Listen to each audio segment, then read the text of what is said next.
Doctor, उनकी क्या हालत है? आयुग्रोतोदुम अनिमायस स्पेसिस। मतलब?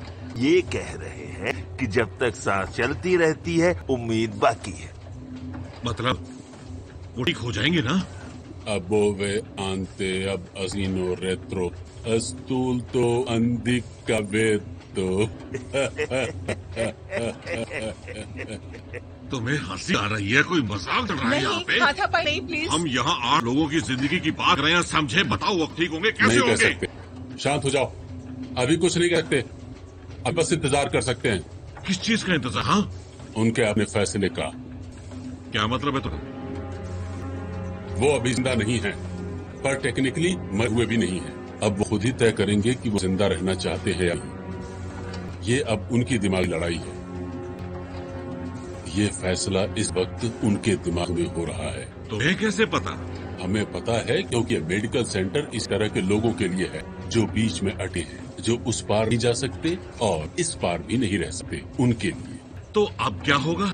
जितना मुझे समझ आया, अब उनकी अंतरात्मा ही सब तय करेंगी। जो इस दुनिया में जीना चाहते हैं वो रह जाएंगे, जो नहीं चाहते वो मर जाएंगे। मतलब मेरे हुजूर खुद अपनी जिंदगी का फैसला लेंगे, राइट? सिर्फ वो ही नहीं, बाकी सभी। वो बार बार अपनी जिंदगी और उनकी गलतियों को सोचेंगे, सोच के परेशान भी होंगे। वो चीजों को वैसे नहीं देखेंगे जैसी हैं, बल्कि वैसे देखेंगे जैसे वो देखना चाहते हैं। इसको कहते हैं खोए हिस्से की पहेली। कोई हिस्से? क्या है ये खोए हिस्से की पहेली? जब आप किसी प्यारी चीज को खो देते हैं तो अंदर एक हिस्सा खाली रह जाता है, अधूरा छूट जाता है। उसी को पूरा करने के लिए ये सब कोशिश में लगे। जिनका खोया हिस्सा पूरा हो जाएगा वो आगे बढ़ जाएंगे, और जिनका हिस्सा नहीं पाया वो हमेशा के लिए यही रह जाए। क्योंकि ये सब एक ही गोली के घाव से जुड़े हुए हैं, इसलिए इनके किए गए फैसले भी आपस में जुड़े रहेंगे। जो इंसान अपनी शादीशुदा जिंदगी में खुश रहा हो, वो कभी इतने सारे लोगों को एक साथ मारना नहीं चाहेगा। पर मेरी तो शादी बर्बाद हो गई थी। फिर इन सबको मार के अपनी शादी बचने के अलावा मेरे पास और कोई रास्ता नहीं था। फिर मैंने अपनी बीवी के साथ बैठकर बहुत सोचा कि क्या कोई रास्ता है कि हम अपनी शादी बचा लें।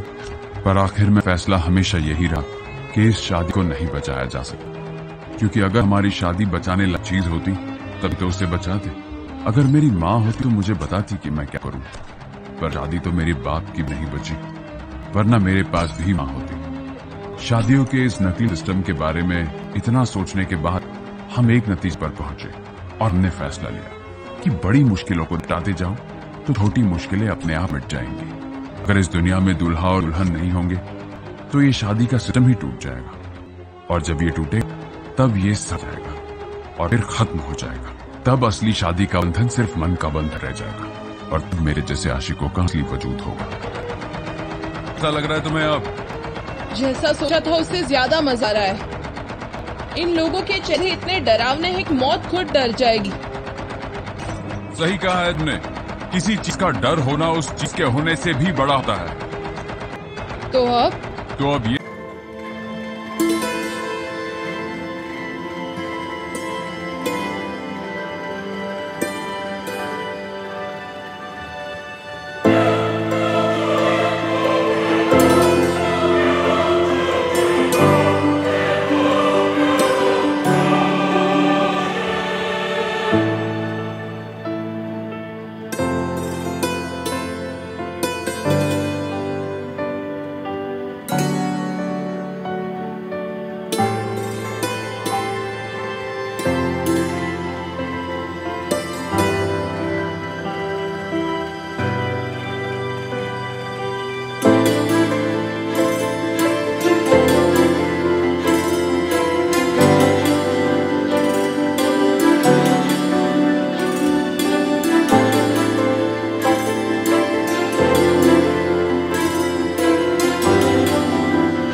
अच्छा शिकारी था, उसका निशाना कभी नहीं चूका था।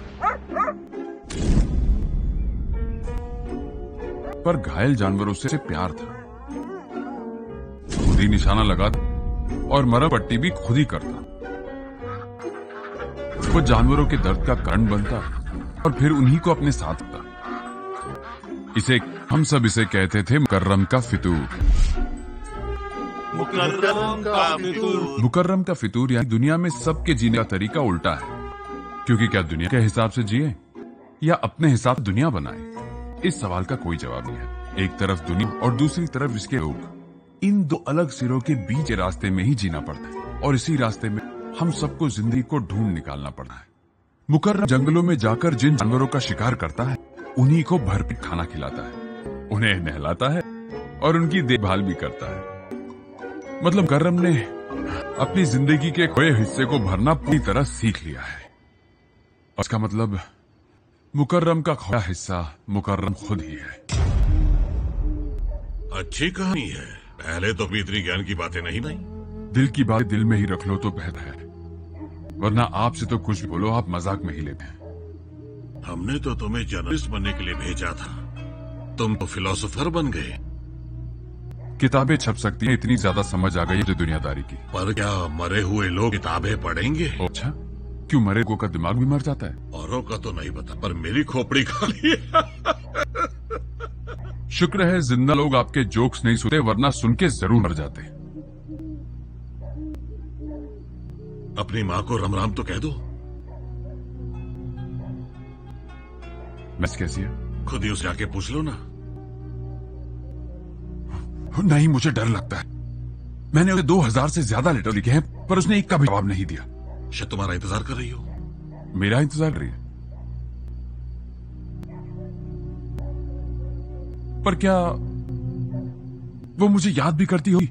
हाँ, कहीं वो मुझे बिल्कुल भूल ही गई हो तो मैं तो बिल्कुल बर्बाद हो जाऊंगा। बाबा, तुम एक मरे हुए इंसान से अपने दिमाग में बात कर रहे हो, इससे ज्यादा क्या बर्बाद होगे? अगर किसी की मां की कब्र और उसके प्यार का घर आसपास ही हो और फिर भी ये नहीं पता कि कहां जाना है, इसका मतलब तुम कभी कहीं नहीं जा सकते, और कहीं गए ही नहीं तो वापस भी कहां आ पाओगे। आज एक खाली सूटकेस और एक डब्बा भर गुलाब जल के साथ मैं मेलिस के घर के सामने वेट कर रहा हूं, और इसी तरह हमेशा उसके घर के आगे हर दिन इंतजार करता रहता हूं, बिल्कुल पागल की तरह। कहीं मेरे अंदर का ये खालीपन मुकर्रम का फितूर ही तो नहीं।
दिमाग से होता है, सर के ताज से नहीं। जिसकी तलाश ना उसे अपने अंदर ही ढूंढो, जेरूसलम, मक्का या तीर्थ यात्रा में। नहीं तो नहीं, नहीं नहीं, 1000 बार नहीं। बकवास है ये मुझे सिगरेट पीते हुए ओरांगुटन की न्यूज नहीं चाहिए, नहीं पसंद मुझे। पर उन्हें धुआं करना पसंद है। उन्हें सेब की सुगंध अच्छी लगती है। मुझे खुद को सेब की गंध अच्छी लगती है। अगर आसिम कह रहे हैं कि नहीं छपेगा तो नहीं छपेगा। अगर हम इसे नहीं छापेंगे तो कोई और इसे छाप देगा। अगर वो छापते हैं तो छापे दो, उससे कुछ बदल जाएगा क्या? वो हमसे 10 गुना ज्यादा अच्छी तरह से खबर छाप सकते हैं। और नहीं तो क्या, देखना इस न्यूज को छापकर उनके जर्नलिस्ट अच्छी खासी कमाई कर लेंगे। हे ऊपर वाले। देखिए, मेरा वो मतलब नहीं था। हाँ, मैं समझ गया तुम्हारा क्या मतलब था। अबे तैफूर मेरे भाई। यकीन नहीं होता यार, यकीन नहीं होता कि वो मेलिस को उठाकर अपने साथ ले गया। और जानता है, ये सिर्फ इसलिए हुआ क्योंकि हम गरीब हैं। सारी मुसीबत की जड़ ये गरीबी है। मेरे भाई, गरीबी मुसीबत नहीं है। हमारी सबसे बड़ी मुसीबत है हमें हमारा हक ना मिलना, जो कि गलत है। एक लड़की के किडनैप होने की कहानी को साथ तुम लोग कैसे खींच के अपनी गरीबी की कहानी पे लाते हो, मानना पड़ेगा। इतना सारा टैलेंट कहाँ से लाते हो तुम? तो आखिर इतना खुश कैसे है भाई? उन्होंने मेलिस को किडनैप किया है। उन्होंने नहीं, उसने क्या किडनैप? अच्छा, एक ही गुंडा था। क्या बात है, गुंडा तो एक ही था, बस उसके पास तोप से भी बड़ी एक बंदूक थी। पर मेरे पास तुम लोग हो ना भाई। तो फिर क्या सोचा है, अब करना क्या है? तो मैंने सोचा ये है कि अच्छाई और बुराई के बीच का फासला सच और झूठ के फासले से कम नहीं होता है। क्या मतलब है इसका? हमें करना क्या है वो बता। हम अपनी इच्छाएं जरूर पूरी करेंगे, सब के सब। तैफूर, हम जाग रहे हैं। अपनी तकदीर खुद लिखने जा रहे हैं। वाह भाई वाह। तैफूर, हम सच सच बताना, तो इस पर्था में जर्नलिज्म की पढ़ाई करने गए थे या फिर स्पेन में लुक्खागिरी सीखने गए थे? अरे हाँ, मैं तो वहां भी जा सकता हूँ। लो कर लो बात। अबे ओए, रुक, 1 मिनट रुक, पहले मेरी बात सुन। हाँ बोलो। मैं क्या बोलूं, क्या बोलूं मैं, अब तुम ही बताओगे। हम यहाँ क्या करने आए हैं? हमें मेलिस को छुड़ाना है। किससे छुड़ाना? वो गुंडा जिसके पास तोप जितनी बड़ी बंदूक है। वो गुंडा है? हाँ, गुंडा। मतलब खतरनाक सा दिखने वाला गंजा डरावना आदमी। टॉपिक सच भटको। ठीक है, तो अब बताओ कि एक लड़की को गुंडों से छुड़ाने के लिए 3 बंदों के पास क्या होना चाहिए? पैसा। तो इसके लिए कहीं तो शुरुआत करना पड़ेगा ना।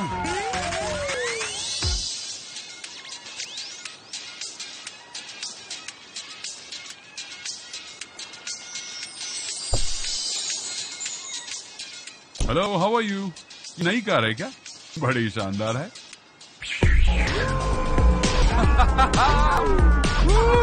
इस पागलपन में तो मुझे मजा आ रहा है मेरे भाई। अरे यार, अगर मुझे इस कार के बारे में पहले पता होता तो घर की जगह इसी कार को लेने की सोचता। अब भूल जाओ उसे मेरे भाई।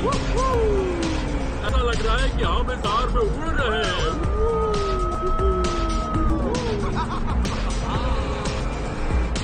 तैफूर, एक बात तो बताओ, तुमने उस अमीर आदमी से कार कैसे ली? जैसे एक आदमी दूसरे से कुछ चीज लेता है, बिल्कुल वैसे ही। क्या मतलब?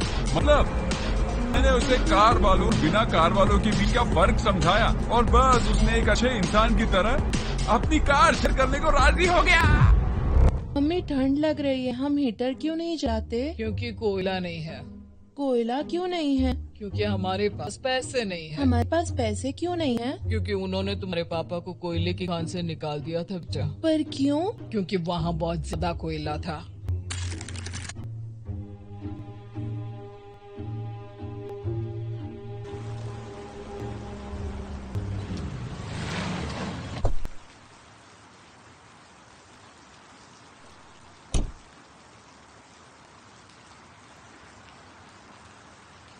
क्या हुआ भाई?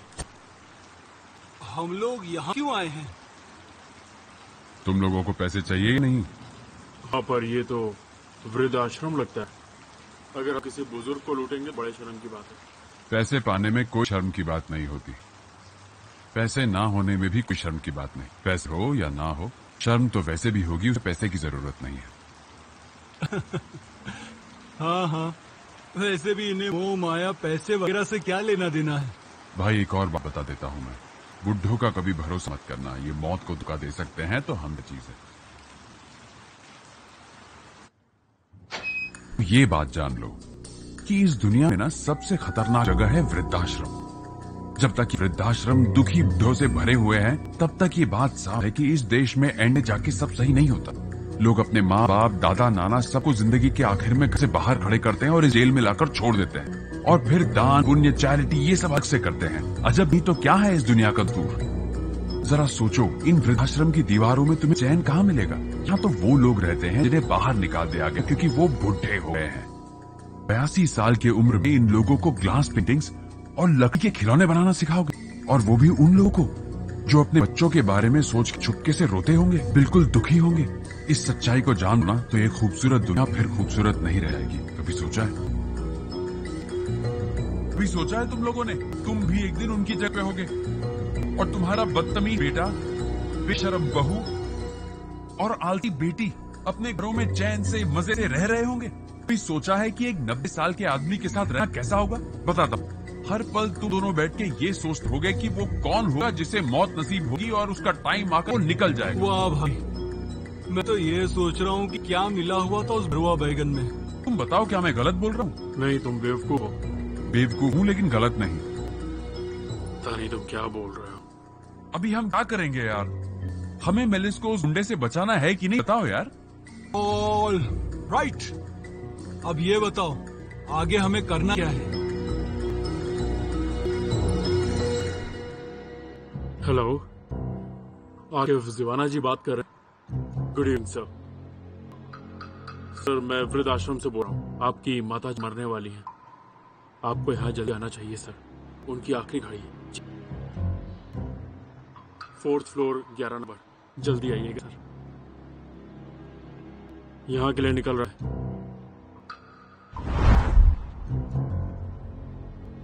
वो आ रहे हैं।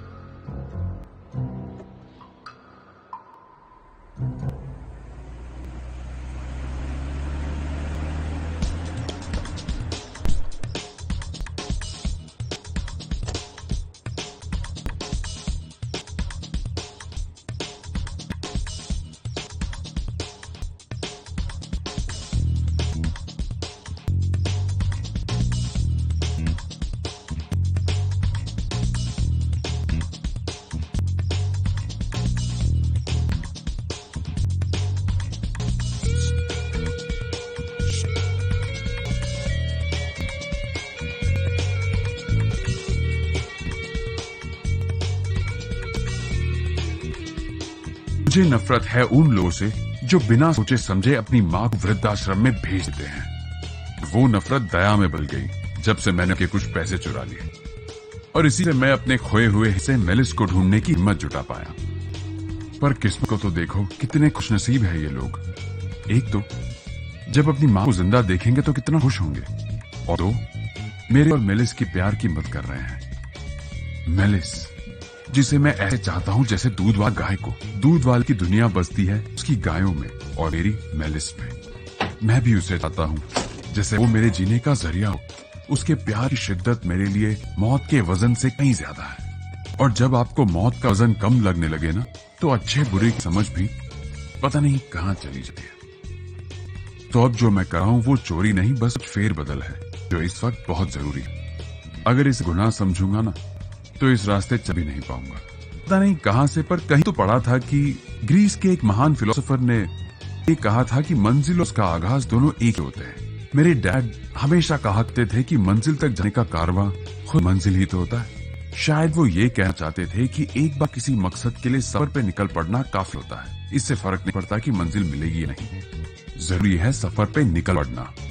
और मैं अब निकल पड़ा हूँ, तलाश अपने खोए हुए हिस्से मेलिस की, और हाँ, खुद की भी। जानते हो दोस्तों, चोरी करना बिल्कुल कबाब बनाने जैसा है। ये सब तो तुम पे है भाई, किसको क्या समझ के क्या करते हो। इसको देखो तैफूर, तुम्हारा तो दिमाग बिल्कुल खाली, तब तुम्हें क्या हो गया? आसान भाषा में बोलूं, एक गोली से सब बदल गया। गोली? कौन सी गोली? चलो ठीक है, अब ये बताओ आगे क्या करना है? भाई अब हमें उस गुंडे को ढूंढना है, पर हमें तो सिर्फ उसकी कार का मॉडल ही पता है। ऐसे में कैसे ढूंढेंगे हम उसे?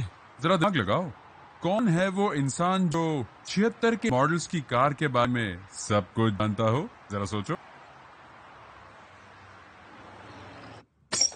क्या है ये? हम सबकी सैलरी है। और मैं क्या करूं तुम सबकी सैलरी का?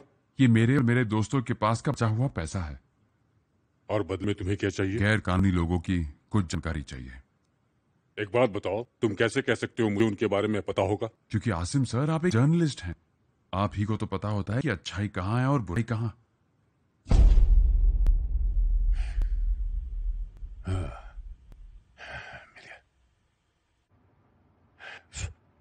यही होना चाहिए, बिल्कुल यही है। तैफूर, ध्यान से देखो, यही कार है? जी हाँ। फिर तो काम से गए तुम। क्यों? क्योंकि ये तो चाइनीज सेलिम की कार है। चाइनीज सेलिम? वो कौन है? ये आदमी अपने दुश्मनों को चाइनीज तरीके से मारता है। ये मिहाली सिक्का बड़ा माफिया डॉन है। कहाँ का माफिया डॉन है? छिड़े मिहाली जी का डॉन। जिला इसकी शहर। तुमने पोजांती के बारे में सुना है? अब ये पोजांती क्या है? क्या हम पॉइंट पे बात कर सकते हैं? ये आदमी बहुत ही जालिम है और इसका मारने का स्टाइल है बिल्कुल चाइनीज है।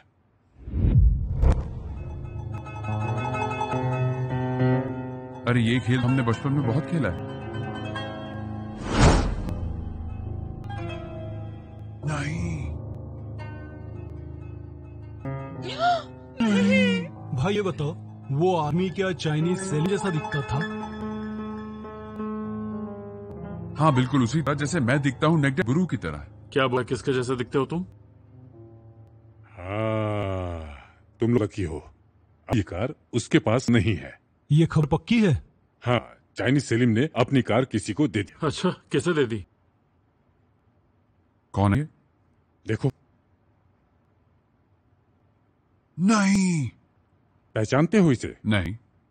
तो मतलब मैं इसे पहचानता नहीं हूँ, पर इसी ने मेलिस को किडनैप किया। जेम, ये हमें उल्लू तो नहीं बना रहा है?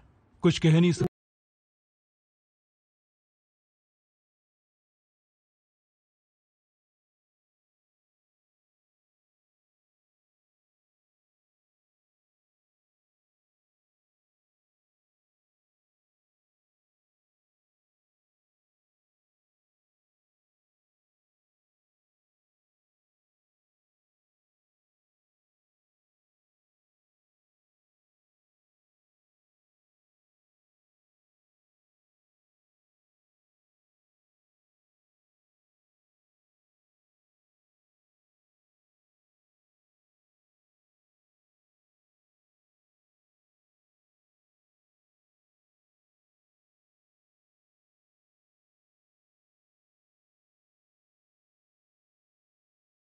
इस्तानबुल शहर, मैंने तुम्हारा क्या बिगाड़ा था? हाँ, तुम्हें इतना प्यार किया, कितना चाहा तुम्हें, पर अब बहुत हुआ।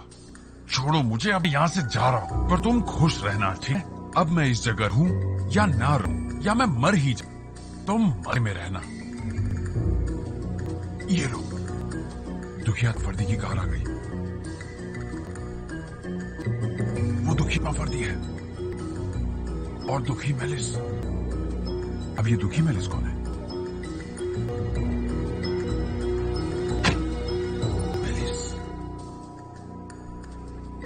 6 साल बाद जब तुम पहली बार अपने प्यार को देखते हो ना, तो तुम्हारी दुनिया फिर से रोशन हो जाती है और फिर से सारी सच्चाई तुम्हारे सामने आ जाती है कि कैसे भद्दे हाथों, भद्दे पैरों और गंदी शक्लों वाले लोग तुमसे तुम्हारे खोए हिस्से को दूर करना चाहते हैं। कभी कभी ऐसा लगता है शायद हम खुद ही ये सब मुसीबत मोल लेते हैं ताकि भागा दौड़ी लगी रहे। तो क्या मुकर्रम का फितूर सच में होता है? मेलिस, चुप हो जा मेरे भाई।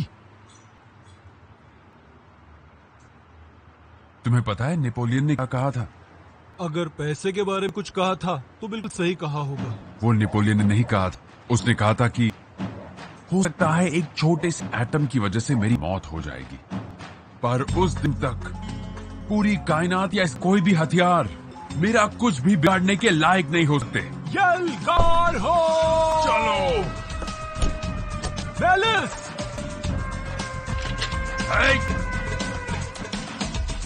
मेलिस, क्या हो रहा है यहाँ पे? तैफूर नहीं, क्या कर रहे हो तैफूर? रुक जाओ। तैफूर रुक। बहुत हुआ, छोड़ उसे, इसे ले जाए यहाँ भाई, भाग जाए यहाँ से। तैफूर रुक जाओ, तैफूर क्या कर रहे हो तुम? रुक जाओ मैंने तैफूर। तुम्हें बहुत मिस किया मेलिस। तैफूर आराम से। क्या तुमने भी मुझे किया मेलिस? बोलो मिस किया। हाँ बाबा प्लीज रुको रुको, रुक जाओ तैफूर। अच्छा कोई भी एक नंबर सोचो, क्या कोई भी एक नंबर सोचो। तैफूर तुम पूरे पागल हो, पागल। हाँ, ठीक है मैं पागल हूँ, तुम समझदार हो, ठीक? खुश। अब एक नंबर सोचो, सुनो। हाँ ठीक है, सोच अब में 8 मिला दो। हाँ फिर? सही है, अब 3 और मिला दो। ओके बाबा, मिला दिया, अब क्या करूँ? अब उसमें से 6 कम। हाँ बाबा कर अब दिए। सबसे पहले वाला नंबर हटा दो। क्या? सबसे पहले वाला नंबर हटा दो, हटाओ हटाओ। ठीक है, वो भी क्या, आगे बोलो। ठीक है, अब उसमें 1 मिला दो, मिलाओ। ठीक है कर दिया, अब ये हाँ। मैथ्स बंद कर दो तैफूर। बस बस हो ही गया। अब 6 हटा दो, जल्दी हटा दो। किया बाबा। अब इसे स्क्वायर करो और 2 से मल्टीप्लाई।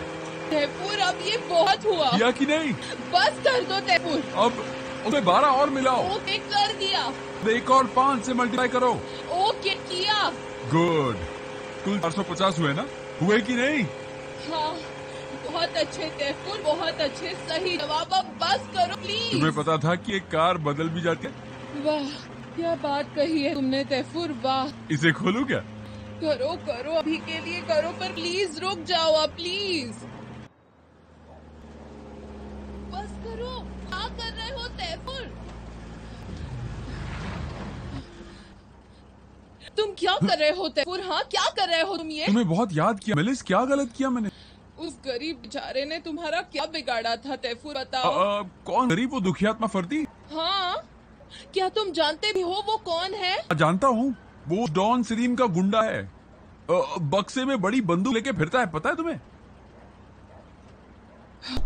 अरे मेलिस, मेलिस रुको रुको मेलिस, मेलिस कहाँ जा रही हो तुम? तैफूर सुनो, वो एक म्यूजिशियन है, मुझे इंटरनेट पे मिला था, उसमें मेरी आवाज अच्छी लगी थी। मुझे किसी संगीतकार से मिलाने जा रहा था। इस कॉफी शॉप में उसका आना जाना रहता है, इससे ज्यादा कुछ नहीं है। ये कहानी थोड़ी सी सुरी नहीं लग रही मेलिस? देखो तुम्हें कुछ भी याद नहीं है तैफूर। वो क्या रहा है ये?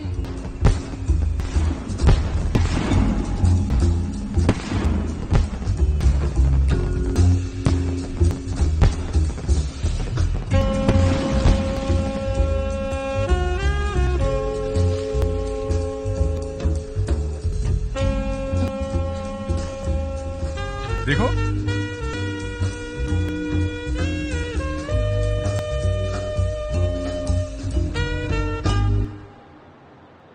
तैफूर वो लड़की कौन है? वो तुम हो मेलिस। क्या मतलब तुम्हारा? वो कौन है तैफूर? हाँ अरे ये कौन है? अरे वो मेलिस की फोटो मिली नहीं तो मैंने उसके जैसी दिखती हुई लड़की लगाई। क्यों, है ना सेम टू सेम? फू।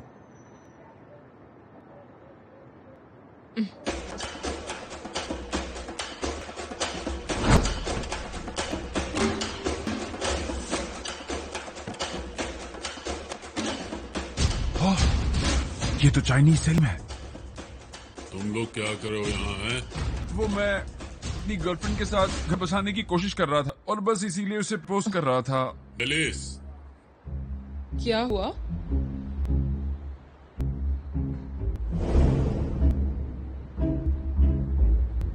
तुम मेरी बीवी पर लाइन मार रहे हो? अब जिंदगी इस मुश्किल दौर में आ गई है कि शुक्र है कि वो मेरे साथ है। उसका प्यार मेरी जिंदगी में खुश पाने का एक ही जरिया है। उससे दूरी नहीं सह पाया, यही वजह है कि मैं इस पार चला गया था। पर वहां नहीं जाता तो कभी मुकर्रम के फितूर के बारे में पता ही नहीं चलता, और अगर नहीं पता चलता तो ये भी नहीं जान पाता कि शिकार भी शिकारी को मार सकता है। पर दोनों भी तो असली नहीं है, दोनों का वजूद बस एक दूसरे से ही है। मतलब दोनों के वजूद को मुकम्मल करने के लिए दोनों की जरूरत पड़ी है। अगर कुछ होना होता है तो हो ही जाता है। ये तो कुदरत का छठा कानून है। जानकार कहते हैं कि पहले जिंदगी तब बदलती है जब उम्मीदें टूट। अब इन सब का यही मतलब है कि मुझे चाइनीज सलीम को मारना होगा। अब मैं अपनी जिंदगी मेलिस को बचाने के लिए अपनी जिंदगी ही दांव पे लगाने जा रहा था। मैं, मेरे दोस्त और मेरी प्यारी मेलिस सब मुकर्रम के फितूर का हिस्सा बन गए हैं। अब कोई शक नहीं रहा कि मेलिस ही मेरा खोया हुआ हिस्सा है। ये क्या कर दिया हमने? क्या मैंने उस औरत को मार दिया? ये सब हुआ कैसे? अब तो ये बात सारी दुनिया को पता चल जाएगी कि हम लोगों ने उस चाइनीज सलीम की वाट लगा दी।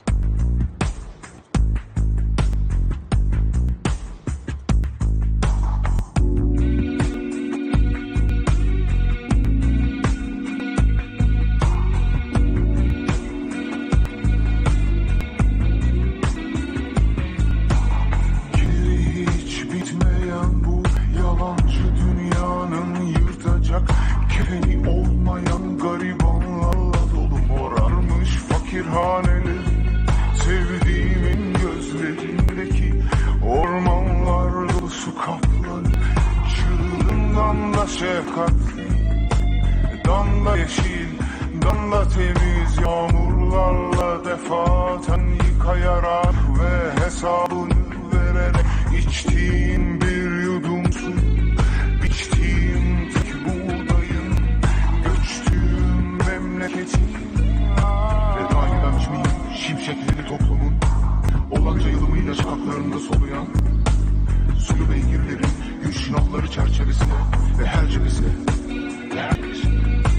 İtlerinin titreyerek öldü, atlarının şahlanarak son, etlerinin birbiri şıkır şukur vurdu. Bu karanlık, bu nadan, bu sonsuz sayıdaki usturupsuz binadan ve içleri binalarla dolu gözütülmüş insandan. Mürekkep bu soysuz şehirde ah ederek, vah ederek, cahil gibi inleyerek. Malice और मेरी शादी एक परियों की कहानी इतनी खूबसूरत थी। रंगीन सा माहौल, बंदूकों की आवाज, हवा में उड़ते डॉलर्स और शैंपेन। मुकर्रम का फितूर शायद काम आ ही गया। मुझे मेरा खोया हिस्सा मिल गया था और अब सब ठीक होने वाला था।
हुआ हिस्सा नहीं है बाबा।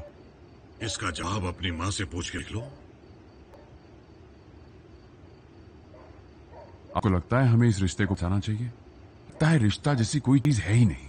ऐसा लगता है जैसे मेरा खोया हुआ हिस्सा मेलिस है ही नहीं। शायद तुम थोड़े रोमांस की जरूरत है, कुछ एक्साइटिंग करो।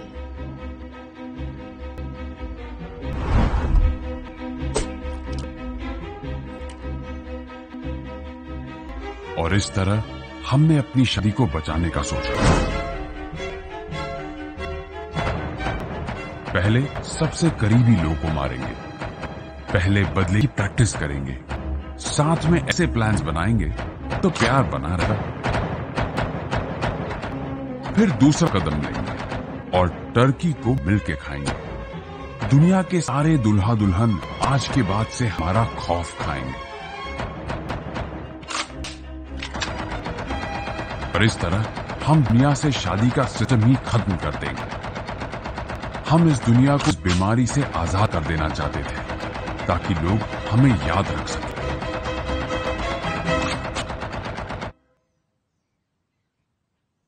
पर ऐसा नहीं हुआ। हम कुछ भी नहीं कर पाए। शादी का सिस्टम तो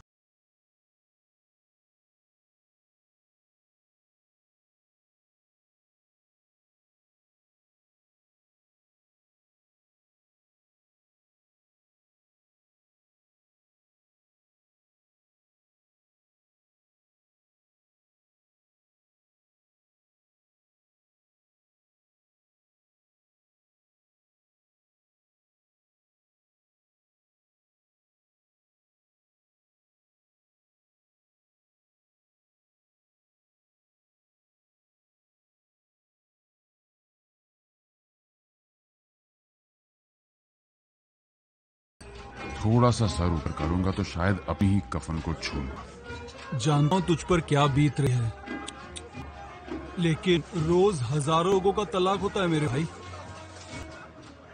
सच? मुझ तो ये सब नॉर्मल है। चलो शुक्र है, ओह शुक्र है, शुक्र है। मुझे कभी हजारों लोगों की परवाह नहीं थी, कभी नहीं थी। तलाक हो जाना भी मेरे दुख का कारण नहीं था, पर इतना टाइम भी नहीं लगा कि मैं और मेलिस एक दूसरे को किस भी कर सकते थे यार।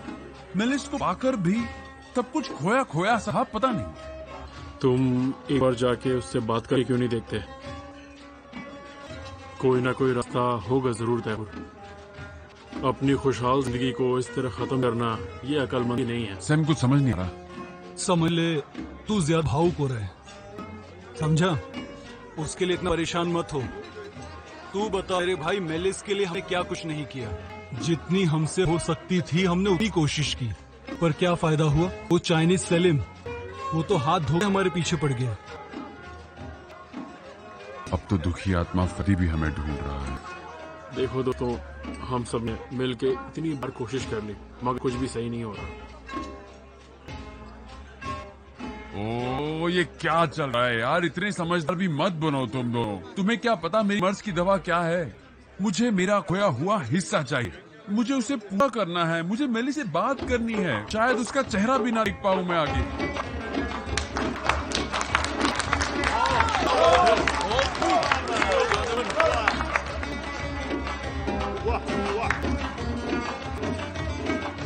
मेलिस,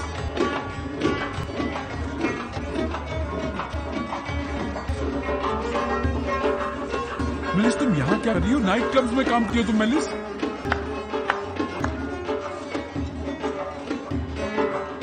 मेलिस, मुझे पहचाना क्या? 76 मॉडल वाली दुखिया फर्दी। तेरी तो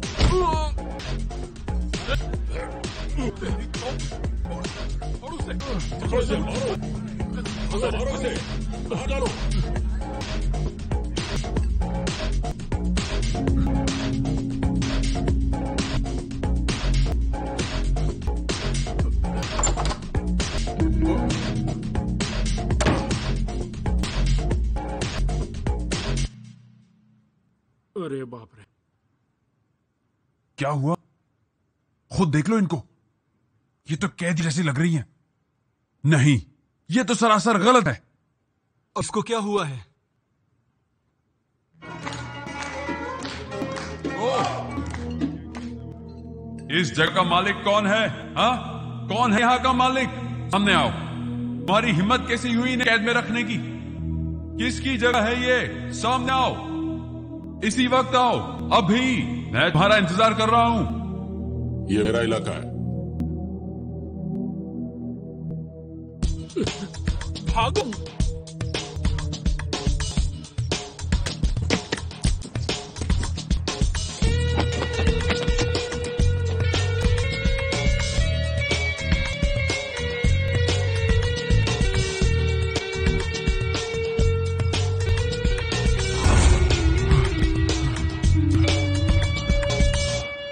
ओ, सब बर्बाद हो गया। मेलिस एक नाइट क्लब में गाना गाती है। ये तो फरहद गौसर के डॉक्टर होने से भी बुरी खबर है। एक मिनट यार, कम से कम एग्जाम्पल तो ढंग के दिया करो। भाड़ में जाए तेरा ये एग्जाम्पल। हमें इन सब औरतों को बचाना होगा। शायद मेरा खोया हुआ हिस्सा सिर्फ मेलिस ही नहीं, इन सब लड़कियों को अपनी जिंदगी वापस देना है। हाँ, यही सही है। यही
लड़कियों, मैं तुम्हें बचाने आया हूँ। चलो जल्दी, बाहर एक बस तुम्हारा वेट कर रहा है। जल्दी जाओ, बैठो उसमें, बैठो, भाग के निकल जाओ। किस चीज का इंतजार कर रहे हो? निकलो यहाँ से। तैफूर, मेलिस, तुम क्या कर रहे हो यहाँ? मेलिस, मैं ना तुम्हें बचा लूंगा, आजाद कर दूंगा और अपना जो खोया हुआ हिस्सा वो तुम्हें दे दूंगा। मेलिस, तैफूर पागल हो गए हो क्या? क्या बोल रहे हो तुम? हम क्यों भागेंगे? पर मेलिस, मैं... तैफूर देखो, हम यहाँ काम करते हैं, ठीक है? मैं सिंगर हूँ, स्टेज पर गाती हूँ और ये सब मेरे दोस्त हैं, और तुम निकलो यहाँ से, समझ गए? हाँ मेलिस। तैफूर, यहाँ काम करना पूरी तरह से हमारी मर्जी है। यहाँ हम सब खुद की मर्जी से आते हैं। शायद इससे अच्छा भी कोई स्टेज होगा, पर हम यहीं खुश हैं। तुम जब देखो गलत ही समझते हो तैफूर, पहले सोचा करो। ऐसे क्यों दिख रहे हो मुझे?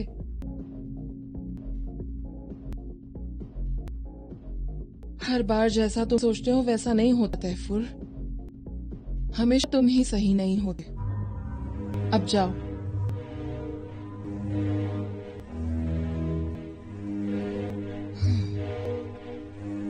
फ्रांस में एक किंग थे, किंग रिचर्ड। उन्हें सिर्फ फ्रेंच आती थी, इंग्लिश तो बिल्कुल भी नहीं आती थी। उन्होंने क्रूसेडर की फौजों के साथ जेरूसलम पर चढ़ाई करी। वहां उसे सलातिन अय्यूबी मिला। जेरूसलम सलातिन अय्यूबी की जमीन थी और वो उसे किसी को नहीं देना चाहता था।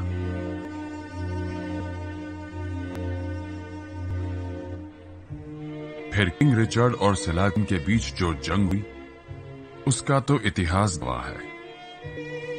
रिचर्ड ने हमला किया, सलातिन ने मुकाबला किया और युद्ध के अंत में रिचर्ड की फौज टूट लगी। युद्ध बहुत लंबा चला और सलातिन की गोली से रिचर्ड का अपना घोड़ा मर गया, खत्म हो गया। इंग्लैंड का राजा अब बिना घोड़े के ही रह गया। सलातिन के खबरी ने ये खबर उस तक पहुंचाई। आपको लगता होगा कि सलातिन ये सुनकर शायद खुशियां मनाया होगा, पर ऐसा कुछ नहीं हुआ। सलातिन ने युद्ध के बीच में रिचर्ड के लिए 4 नए घोड़े भेजे, क्योंकि रिचर्ड उसकी जमीन पे आया हुआ एक मेहमान था। वो उसका अपमान नहीं करना चाहता था। सलातिन एक योद्धा था जो बिना घोड़े के दुश्मन से कैसे सामना करता। अब याद नहीं आ रहा कि ये कहानी मैं क्यों सुना रहा था। शायद मैं खुद को सलातिन सा महसूस कर रहा हूं, पर इससे कोई कहानी नहीं बनती। अगर मैं खुद को रिचर्ड समझता हूं, फिर भी कहां कहानी बनती है। वो तो योद्धा था। शायद मैं रिचर्ड का मरा हुआ घोड़ा हूं।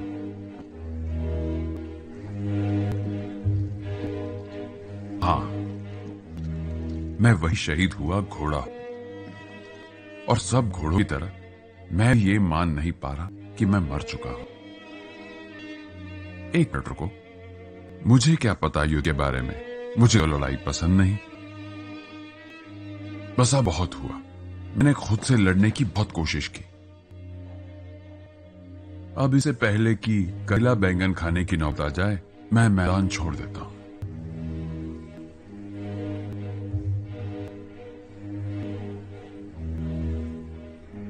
ताइफूर,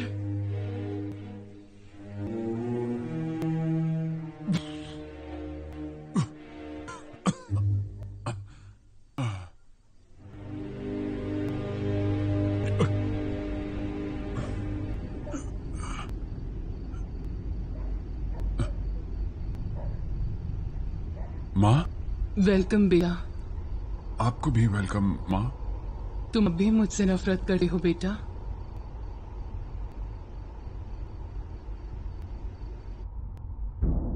ताइफूर बेटा, तुम मानोगे नहीं, पर मैं एक सिंगर हूं जो स्टेज पर गाती हूं। मुझे पता है माँ। ताइफूर, यहाँ पे काम करना, यहाँ पर गाना गाना मेरी मर्जी है। मैंने सिर्फ और सिर्फ अपनी मर्जी से ये काम चुना है। मैं बहुत अच्छी सिंगर नहीं हूँ, ज्यादा पैसे भी नहीं मिलते। शायद इससे अच्छे स्टेजेस भी होंगे, पर मैं यहाँ खुश हूँ, बहुत ज्यादा। तुम जब चले गए थे तब से मैं यहीं पर हूँ बेटा। मैं हमेशा सोचता था कि शायद मेरे माँ बाप किसी शादी में हुई बंदूक की फायरिंग से चल बसे थे, पर इतने बड़े झूठ पे क्या यकीन करना। इससे भी बड़े बहुत से झूठ हैं जो मेरे लिए अब बहुत बड़े सच बन गए हैं। ताइफूर, कोई बात नहीं, तुम मेलिस के घर जा सकते हो, और अगर तुम चाहो तो मैं ले जा सकता हूँ। वैसे बाबा, अब मैं इस झूठ पे कभी विश्वास नहीं करूंगा। अरे ताइफूर बेटा, सुनो मेरी बात, रुको तो सही।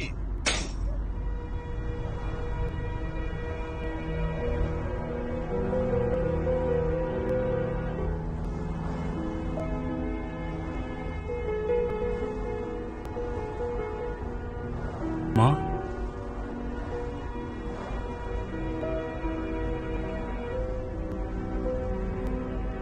माँ, जैसे जैसे मैंने उन छोटे छोटे झूठों को सच मान, मैंने हर बार एक करके अपना एक हिस्सा खो दिया।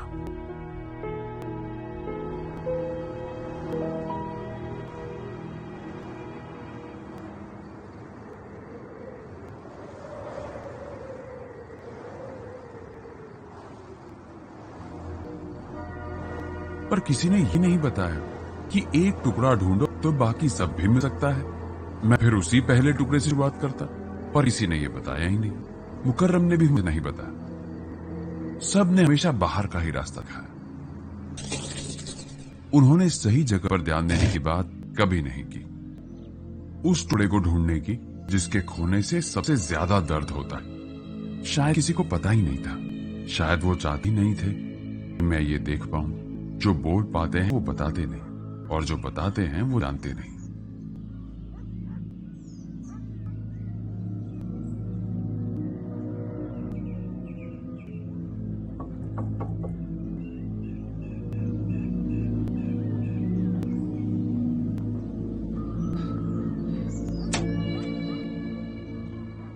तैफूर, मेलिस, कैसी हो तुम? मैं ठीक हूँ। तुम तो बूढ़ी होकर भी खूबसूरत ही लगोगी मेलिस। तुम तो 65 की होके भी एक खूबसूरत परी की तरह ही लगोगी, सच कह रहा हूं।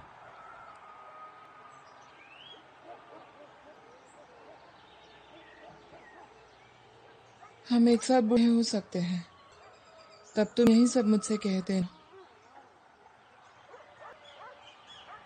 और अगर साथ खुश नहीं रहे तो साथ में ना खुश रह लेंगे तैफूर।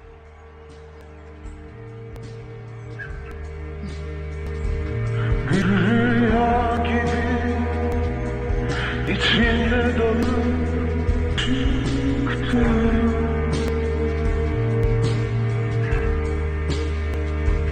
Uykusuz,